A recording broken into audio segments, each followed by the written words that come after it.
ರಾಮನಾಥ್ಪುರ ಗೆಲ್ಲಿಸ್ತೀಯಾ ಇಲ್ಲ ಪಿರಿಯಾಪಟ್ಟಣ ಗೆಲ್ಲಿಸ್ತೀಯಾ ನೋಡೋಣ. ಈ ರೇಡಿಯೋನಲ್ಲಿ ಗೊತ್ತಾಗುತ್ತೆ ಯಾರ ಮುಡಿಗೆ ಎರಲಿದೆ ವಿಜಯಲಕ್ಷ್ಮಿ ಅಂತ. ಕೇವಲ ಕ್ಷಣಾರ್ಧಗಳಲ್ಲಿ ಗೊತ್ತಾಗುತ್ತೆ ಮ್ಯಾಚ್. ಓ ಅಣ್ಣ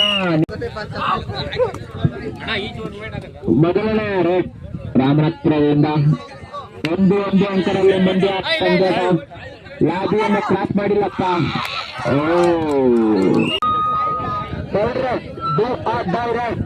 ಮಾಡಿಲ್ಲ ಮಡಿ ನಾನ ನೀನ ನೋಡೋಣ ಅಂತ ಜರ್ಸಿ ನಂಬರ್ 04 MTK ಅಂತಕ್ಕೂ ಇಂಥವರ ರಾಮನಾಥಪುರ ಕೇವಲ 1 ರೇಡಿನಲ್ಲಿ ತಂಡದ ಗತಿಯನ್ನೇ ಬದಲಿಸಿದ. 8-12 ಇಂಥವರ ರಾಮನಾಥಪುರ ಈ ಟಾಕಲ ನೋಡಿದರೆ ಯಶಸ್ವಿ ಆಗಲಿದೆ.